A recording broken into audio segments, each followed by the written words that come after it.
Merci d'être là encore aujourd'hui, chers téléspectateurs de la chaîne panafricaniste Panafrican Media. Bienvenue à cette autre séquence consacrée effectivement à la grande interview.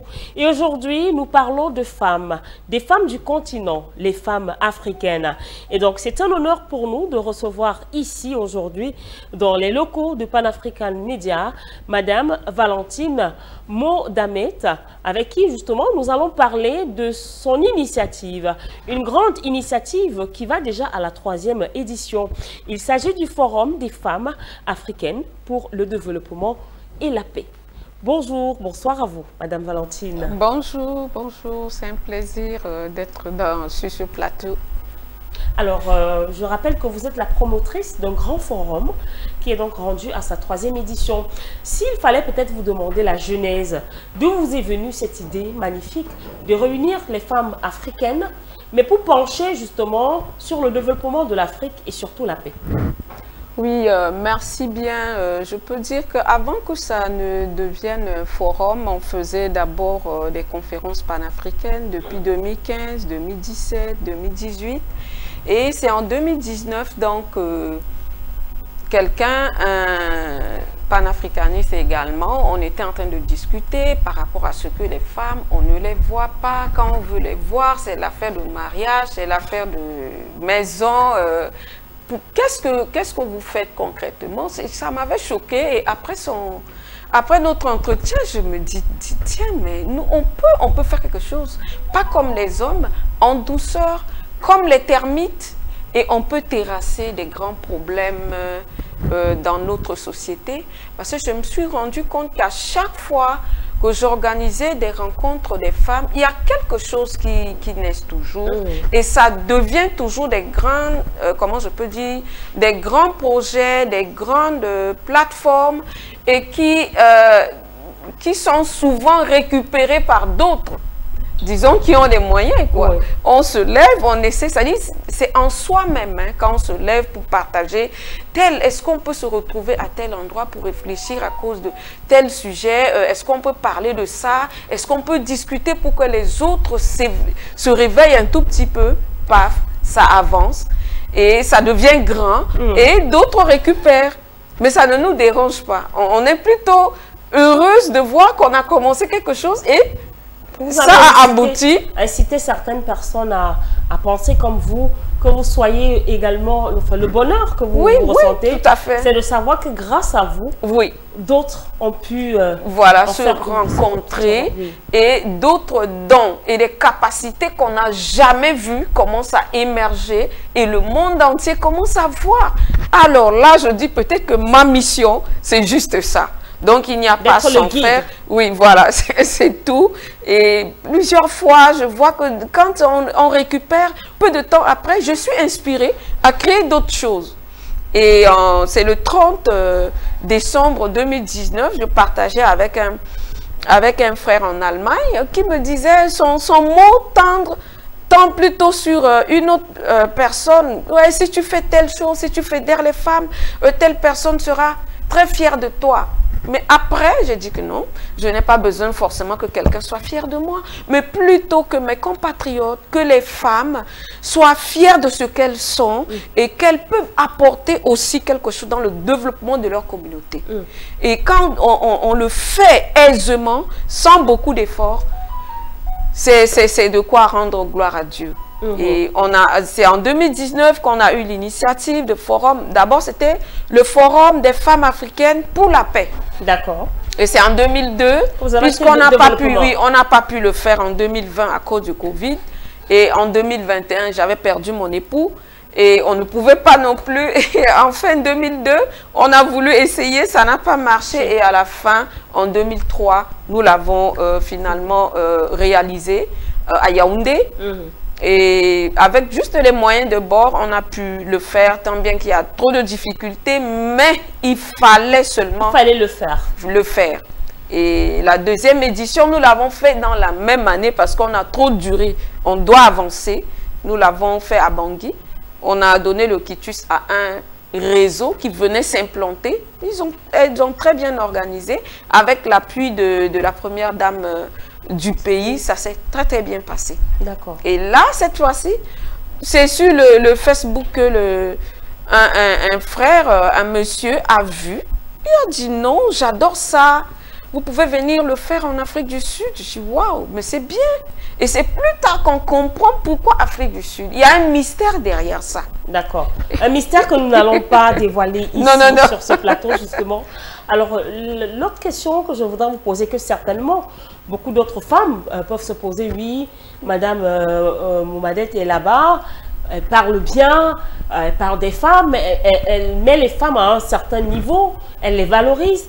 Alors maintenant, quel est l'impact, donc jusqu'à quel niveau est-ce que les femmes africaines, notamment qui sont partie intégrante de ce forum-là, peuvent impacter sur le développement premièrement, et après sur la paix dans le continent africain.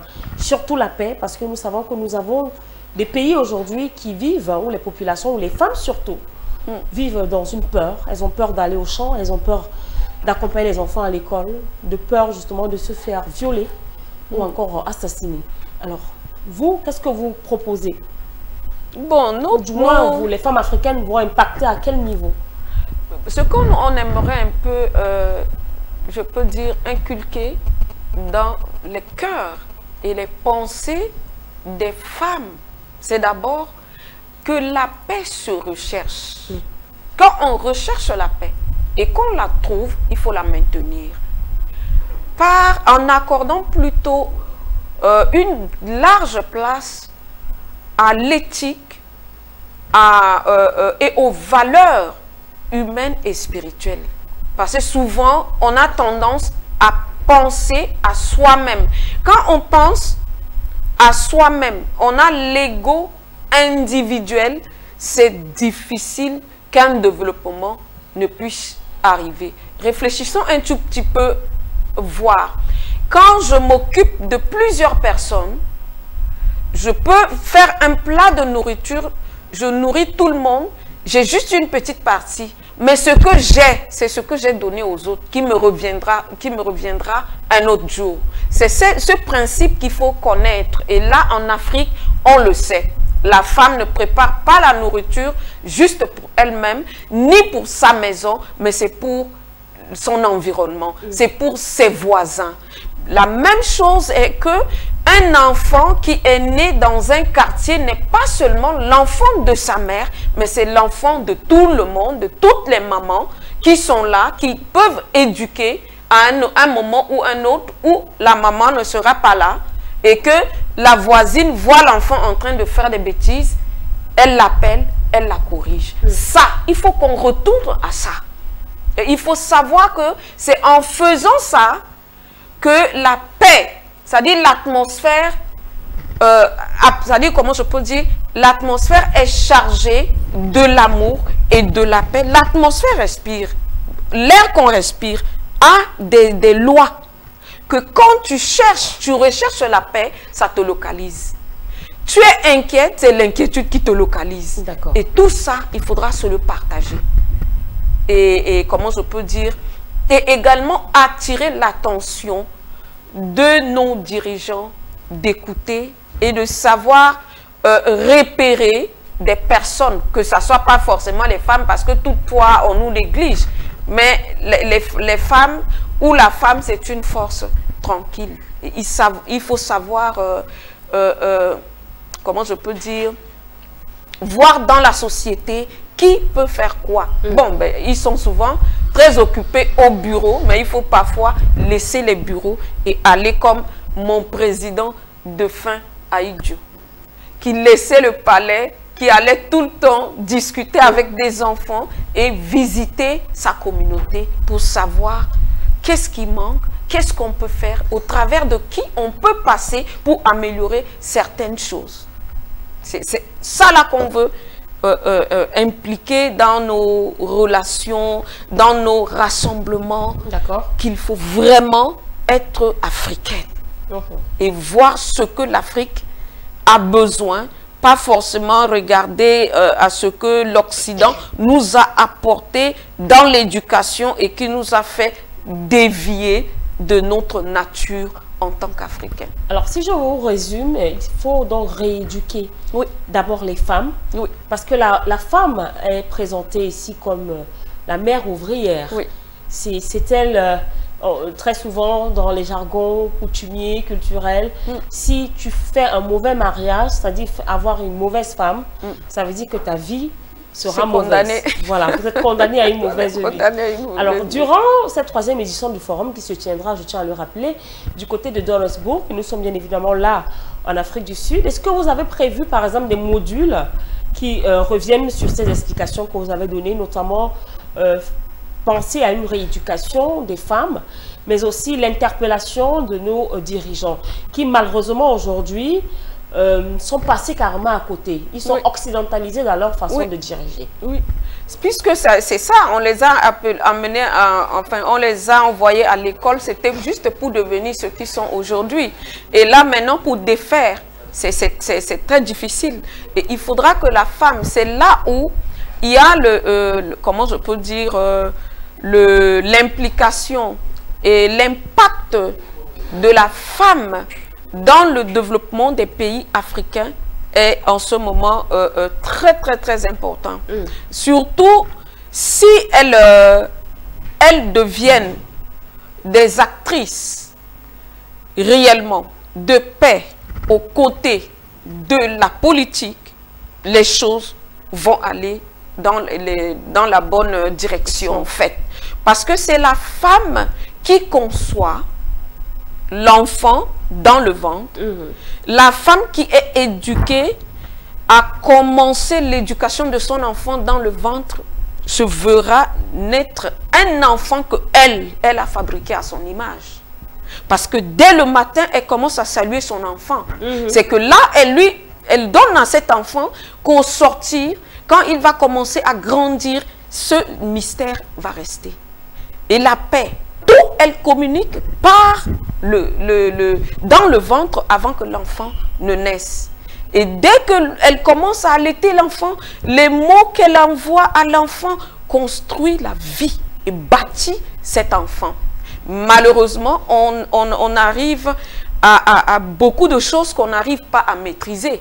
Par exemple, à l'hôpital, les sages-femmes, à la maternité, on doit les rééduquer. Parce qu'une femme enceinte qui porte un futur être humain en elle, on ne doit pas lui parler n'importe quoi. Comment? Et les hommes qui enceintent les femmes doivent savoir qu'elle est en train de travailler une nouvelle vie qui va naître bientôt. On ne doit pas la chosifier, on ne doit pas la menacer et lui parler mal, parce que l'enfant même écoute tout ce qu'on se dit. Donc, il y a tout ça qu'il faut le faire. C'est vrai qu'on ne va pas le faire directement au niveau du forum, mais on attire l'attention du peuple dans ce forum que nous voulons revenir à la base d'une éducation totalement africaine. Alors, 3e édition, est-ce que vous sentez que vous drainez quand même un peu de monde? Est-ce que vous pensez que votre message passe? Oui, ça passe parce que là, l'écho de la 1re et la 2e édition affecte directement la 3e où il y a plusieurs des personnalités qu'on n'imagine pas être là, qui se proposent déjà que non, j'irai, je serai là, à savoir même jusqu'en Amérique du Sud, les gens sont prêts, et des hautes personnalités jusqu'au Panama. Et ça nous fortifie, ça nous encourage à aller de l'avant pour ces préparatifs-là. Et nous savons qu'au sortir de cette 3e édition, je crois que l'Afrique va un peu bouger d'une autre manière. Et se relever pour, c'est pour mettre un peu du feu dans les veines de tous les Africains, que ce soit hommes et femmes. Nous devons nous lever, nous tenir les mains et apprendre à revenir à la source, à l'éducation et à nos valeurs. On ne doit pas forcément, comment je peux dire, changer même le système éducatif. C'est-à-dire que les associations commencent même à créer leurs établissements scolaires pour qu'à la base, il y ait une éducation type africaine. D'accord.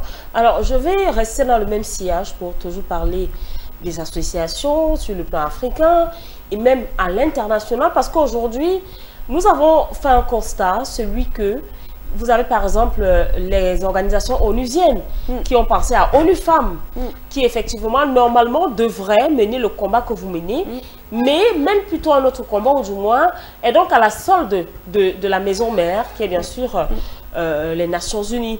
Alors, est-ce que vous pensez, peut-être, je ne sais pas moi, passer de ce forum, ce forum des femmes africaines pour le développement et la paix, devenir bien sûr à l'échelle internationale pour parvenir, autant pour moi, à toucher toutes les femmes africaines, où qu'elles soient. Parce que je tiens à le rappeler, il y a de grandes dames qui occupent des postes assez importants dans le monde, dans les grandes banques.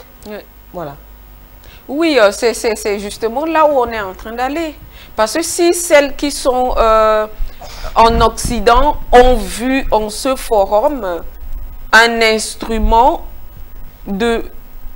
qui nous permettra de passer de grands messages. L'autre me disait, mais ça c'est un nouveau message, ça. Nouveau message, alors que nous voulons juste nous réveiller et voir tout autour de nous ce qui ne va pas. Qu'est-ce qu'il faut choisir finalement? On reste africaine ou bien on va vers les autres et perdre complètement le repère et laisser nos enfants dans le flou du lendemain? Nos progénitures vont hériter quoi? Qu'est-ce qu'on va laisser derrière nous? Il faut donc repartir, et ça fait que certaines femmes de l'Occident elles-mêmes ont demandé à ce qu'on puisse leur donner la responsabilité de sensibiliser celles de la diaspora et aller même au-delà, rencontrer je ne sais pas comment on appelle ça, le service ou l'équipe de l'ONU Femmes, pour leur dire que voilà une plateforme qui naît, qui prend conscience. Sans toutefois vous couper, c'est quand même bizarre, avec tout ce qui se passe comme problème d'insécurité dans certains pays, le Centrafrique, le Mali, un peu partout, ONU Femmes n'est pas véritablement présent. Bon, quand on parle de la structure, de la plateforme, ce sont les personnes qui travaillent en fait à l'intérieur de ces institutions, qui doivent être, comment on appelle, doivent vendre leur institution, doivent donner la valeur à ce qu'elles sont en train de faire. Mais si les gens sont là juste parce que on se connaît, on a quel diplôme, mais en fait, à l'intérieur de la personne, il n'y a pas cette motivation, il n'y a pas cette capacité de faire valoir la structure. Ça ne peut pas se faire. Une secrétaire ne peut vendre que la société, l'entreprise dans laquelle elle travaille. Et c'est elle qui fait la promotion. Quand elle accueille bien, quand elle reçoit, quand elle répond bien, on saura que c'est une structure de haut niveau. Mais si elle ne fait rien, quand les gens viennent, elle est là, on pose une question, elle est là, elle répond nonchalamment, mais les gens vont être découragés. Et la plateforme est reflétée par les gens qui tiennent les structures. Si elles ne sont pas inspirées, si elles ne savent pas ce qui convient de faire par rapport à la structure, mais ça ne va pas vivre, ça ne vivra que de nom. De casting parfois. Voilà, ça n'existe que de nom. Mais on ne verra rien de comment je peux dire, d'impact à travers ça. ONU Femmes est là, mais la plupart du temps, je vois seulement que quand des associations sont en train d'organiser quelque chose, bon ben ok, elles viennent, elles les appuient, mais alors qu'il y a beaucoup d'initiatives dans la recherche de la paix qui devaient être initiées à partir de l'ONU Femmes en fait. Voilà, voyons un peu ce qui se passe à l'est de la RDC aujourd'hui. On ne sent pratiquement rien. Ça dit, il n'y a aucune mobilisation, il n'y a rien. Que l'on parle c'est comme si rien ne se passe. Les Nations Unies, c'est beaucoup plus la MONUSCO, les missions intégrées justement pour la sécurité, alors qu'il n'en est rien. Plus de 10 ans que ça dure. Peut-être, comme vous le dites, Madame Modamet, si votre forum avait peut-être marché dès la toute première édition, qu'aujourd'hui peut-être vous serez des médiateurs dans ces zones à conflit. Oui, et c'est ce qu'on cherche même, juste pour essayer de dire aux gens là, c'est-à-dire regardez l'être humain que vous détruisez. Est-ce que vous savez que vous allez rendre compte demain? Peut-être que les gens ne croient pas trop. C'est pas parce qu'on va parler au nom de Dieu qui va faire que la personne croit. Réfléchis, réfléchis toi-même. Tu finis, tu égorges, tu détruis une vie et tu as le moral. Tu ne sens rien vraiment. Peut-être si tu es drogué, oui. Mais tu auras à rendre compte. Ou s'ils sont sur d'autres planètes. Peut-être qu'ils viennent d'autres planètes. Peut-être. Parce qu'il y a des milliers d'êtres humains sur la Terre. C'est vrai qu'il n'y a pas que des êtres humains. Hein. Il y a ceux qui viennent d'ailleurs, qui entrent dans des vies et marchent et utilisent les personnes. Ça, c'est vrai. Et je peux aussi dire que la femme a une capacité, comme je disais tantôt, c'est une force tranquille quand elle connaît qui elle est.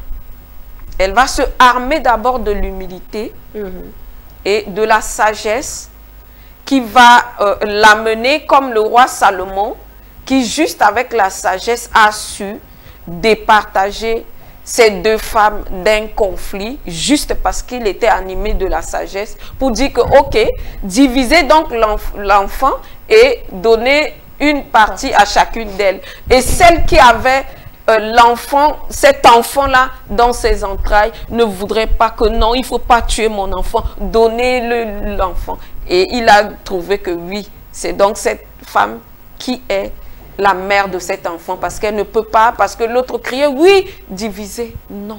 Il y a une sagesse qu'on peut demander et l'avoir de la manière plus simple et divine pour orienter les gens à avoir le bon sens de se tenir parmi les autres. Alors, c'est clair que pour mettre sur pied un tel projet et surtout tenir malgré les difficultés rencontrées au départ, rendu à la 3e édition, justement, nous avons un peu fouillé, notre équipe a un peu fouillé et nous avons vu un invité d'honneur qui est bien sûr, du moins, un bloc économique d'honneur, c'est l'invité. Il s'agit des BRICS. Les BRICS qui, voilà, aujourd'hui, c'est un bloc qui voudrait amener l'Afrique à se développer. Ça rentre effectivement dans l'un des piliers de votre forum, puisqu'on parle du forum des femmes africaines pour le développement et la paix. Et donc, de plus en plus, nous avons les BRICS qui comportent le Brésil, la Russie, voilà, l'Inde, la Chine et l'Afrique du Sud, où justement, vous ferez votre 3e édition à Johannesburg. Alors, avec les BRICS, c'est vrai que je ne pourrais pas vous demander ici comment s'est fait la rencontre, mais au moins présenter tel quel, les BRICS porteurs, j'ai envie de dire, initiateurs d'opportunités. Les BRICS, justement, savent tendre la main. Et je pense qu'à l'issue de ce 3e forum, vous aurez peut-être une porte d'entrée du côté des BRICS. C'est pourquoi même pas de la nouvelle banque de développement qui a à sa tête une femme, Dilma Rousseff. Alors, quelles sont vos attentes? Si il vous était demandé aujourd'hui de vous retrouver devant, par exemple, la présidente de l'Alliance des BRICS, Madame Zelestova, ce serait quoi vos préoccupations par rapport à votre forum? Oui, déjà, nous l'avons invitée. Nous attendons encore la confirmation. Même si elle ne vient pas, qu'elle nous se fasse représenter. C'est vrai, c'est de revoir un tout petit peu comment est-ce que le développement en Afrique devra se faire. C'est-à-dire, comment je peux dire, de passer et donner une large place aux femmes pour voir la réalité si la femme ne peut rien faire. Et il faudra également attirer l'attention de nos dirigeants, d'écouter et de chercher eux-mêmes à repérer des femmes dans nos sociétés aujourd'hui qui se battent en faisant des enquêtes, parce que beaucoup reçoivent aujourd'hui des financements un peu partout, mais n'ont pas d'association et partent s'occuper, par exemple, d'autres choses qui ne bénéficient pas à la population la plus vulnérable. Alors, ça fait pitié. Et le bon Dieu qui bénit les bonnes actions ne pourra pas nous bénir. Je crois déjà, l'une des femmes, des grandes dames de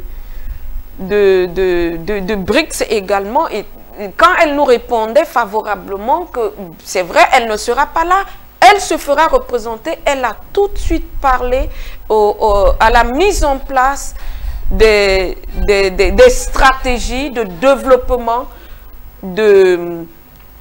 comment je peux dire, de la liberté financière des femmes, pas seulement en Afrique, mais à travers le monde.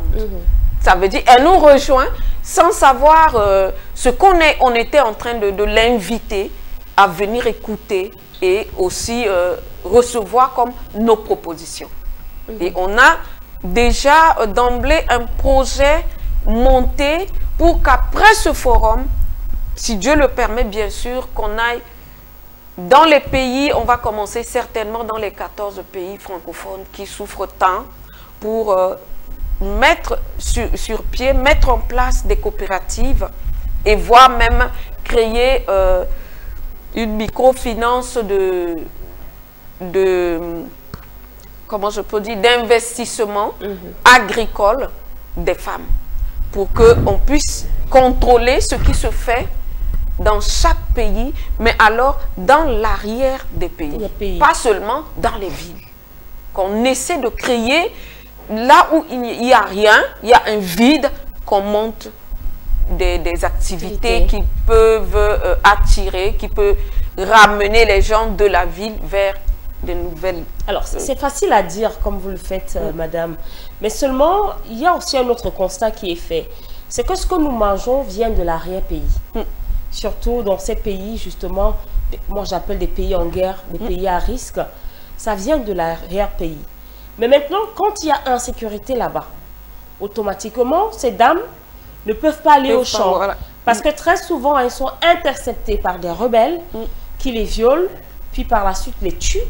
Quand ce n'est pas les rebelles, c'est justement des organismes internationaux supposés sécuriser ces populations, mais malheureusement, qui se retrouvent à faire d'autres boulots avec un objectif précis, celui bien sûr de piller les ressources minières de ces pays-là. Je vais pas m'étaler dessus. Il y a le Tchad, où il y a une exploitation minière. Il y a en Centrafrique également, qui est un cas... comment je vais dire, un cas très précis. Vous avez le Mali, vous avez, bref, tous les pays du Sahel sont malheureusement des cibles de ces missions onusiennes qui, au lieu de faire leur job descriptions, détournent et se transforment en des bandits à col blanc. Alors, comment, selon dans votre forum, dans votre initiative, moi je dirais des femmes fortes africaines, parce qu'il faut avoir du cran pour mettre sur pied un tel projet, penser avoir une telle idée, au départ africaine, mais qui par la suite mettra l'Afrique au-dessus même du monde. Qu'est-ce que vous prévoyez? C'est-à-dire, est-ce que vous avez pensé à une stratégie pour justement faire donner du courage à ces femmes? Parce que parfois, c'est la peur. Parfois, on leur dit même, il y a des instructeurs, il y a une nouvelle armée qui est là. Cette armée, nous avons chassé la MINUSCA. Vous pouvez aller au champ, mais elles ont toujours cette peur. Elles se disent, il y a un rebelle caché dans mon champ. Oui, ce que je vois... Psychologiquement, elles sont atteintes. Oui, tout à fait. Là, moi, je vois que c'est au-dessus de l'humain. C'est-à-dire pour arriver à ramener ces personnes traumatisées par ces actions, ça, ça dépasse l'entendement humain. Mais il y a une force qui peut nous aider à surmonter toutes ces choses. Parce que moi, j'ai vécu plusieurs années dans mon pays qui a toujours connu la guerre, les violences. D'abord, j'ai grandi comme une orpheline. Il y a trop de séquelles. Mais il y a une force qui m'a sorti de là. Et c'est grâce à cette force que j'étais en train de travailler même à distance avec les femmes du Congo démocratique qui sont à l'Est. Oui. Même tôt ce matin, je parlais encore avec une qui m'a laissé entendre l'audio d'un militaire blessé, qui a encore des cartouches dans la jambe, qui doit se faire opérer.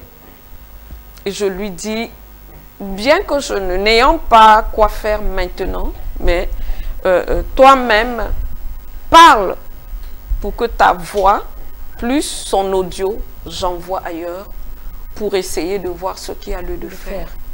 Il y a une force que le plus souvent, on ne se confie pas à cette force alors que ce n'est que ça qui peut nous aider, qui vient de Dieu. Je disais encore, parce qu'elles sont en train de m'attendre à Kinshasa pour qu'on essaie d'en parler, qu'il y a quelque chose d'autre à faire pour surpasser tout ça. C'est au-delà de l'humain, au-delà des armes, mais ça peut apporter une solution qu'on ne s'y attend vraiment pas. Et c'est franchement possible de le faire. En tant qu'Africaine, je sais que la femme a une capacité qu'on ne voit pas, parce que cette capacité de reproduire une autre vie, Dieu ne peut pas donner à une femme qui soit faible. Et la femme qui est appelée aide, on ne peut pas aider tant qu'on n'a pas la force. C'est ça.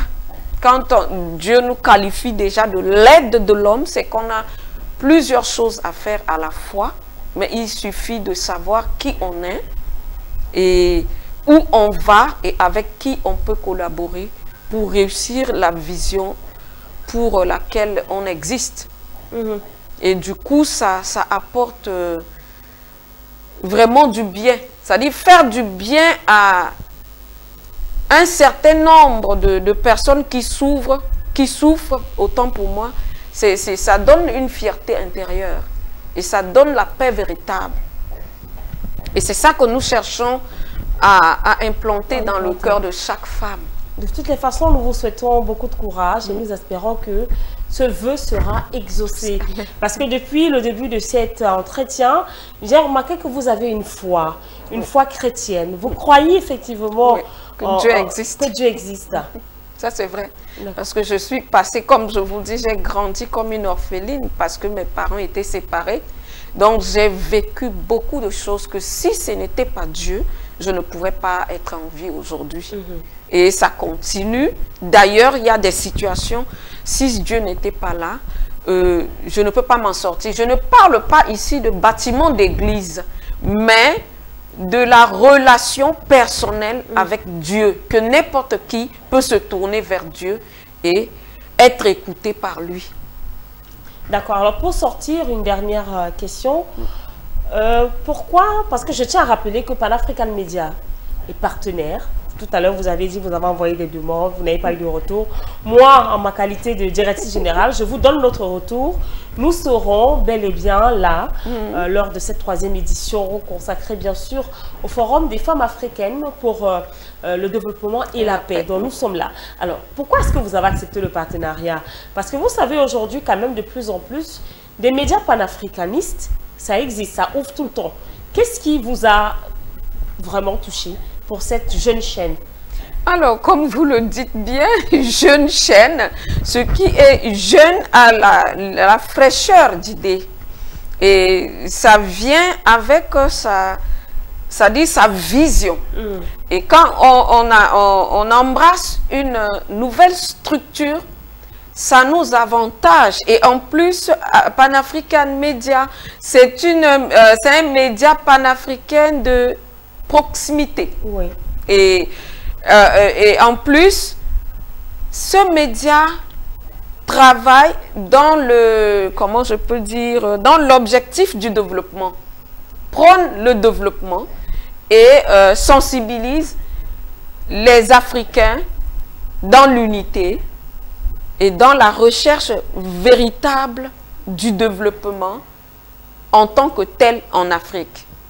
Donc, surtout jeunes, nous pensons mieux collaborer avec Pan-African Media. C'est tout le mal que nous vous souhaitons, Madame Valentine Modamet. Je tiens à rappeler que vous êtes la promotrice du Forum des femmes pour justement le développement et la paix. En Afrique ou dans le monde? Dans le monde, parce qu'on a on a nos Africains un peu partout dans le monde. Et il n'y a pas que les Africains, il y a aussi ces Européens qui aiment bien l'Afrique. Qui ont compris qu'en fait, leurs aïeux voilà, les ont trompés. Voilà, tout comme ils ont passé le temps à tromper l'Afrique. Voilà, c'est ça. Donc, c'est un peu ça. Alors, nous vous souhaitons beaucoup de courage. Merci, et merci d'avoir accepté de faire tout le trajet pour justement prendre part à cette grande interview. Merci beaucoup, je vous remercie infiniment et je souhaite bon développement à cette chaîne. Les programmes se poursuivent sur Pan African Media.